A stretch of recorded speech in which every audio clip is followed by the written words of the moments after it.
Hi hello friends, welcome to my channel Meenakshi Vantashala. నేను ఈరోజు రోటి పచ్చడి చేసుకుంటున్నానండి, టమాటా పచ్చడి.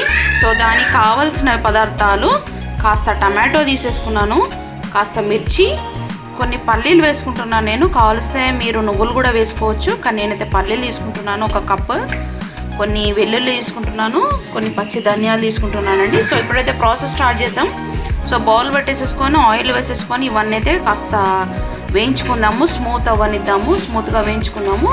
ఇందులో కాస్త సాల్ట్ అండ్ జీలకర్ర కూడా యాడ్ చేసుకోవాలండి. సో ప్రాసెస్లోకి అయితే వెళ్దాం. ఇప్పుడు ముందుగా ఇలా తీసుకున్న పల్లీలు అయితే డ్రై రోస్ట్ చేసుకుంటున్నాను. ఇవైతే రోస్ట్ అవ్వనిద్దాము. నెక్స్ట్ కాస్త ఆయిల్ వేసేసి పచ్చిమిర్చి వేయించుకోవాలండి. నా దగ్గర ఒక క్యాప్సికమ్ ఉంది, క్యాప్సికమ్ కూడా వేసేసాను.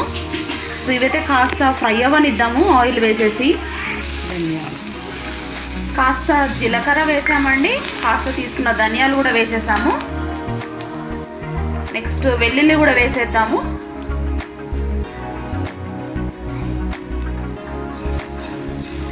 ఇవన్నీ వేసేసి కాస్త ఫ్రై అవ్వనిద్దాము.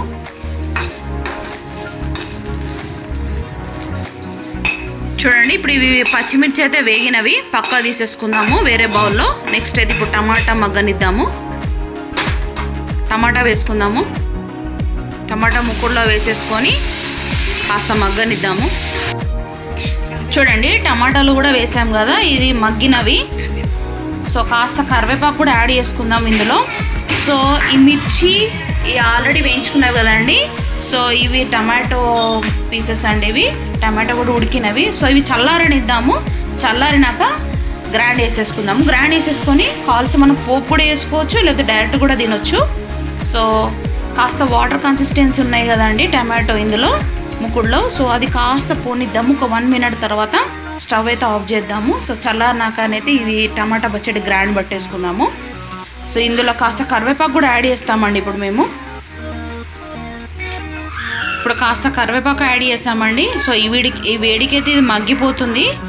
సో కాస్త పోపులోకి వేద్దాము.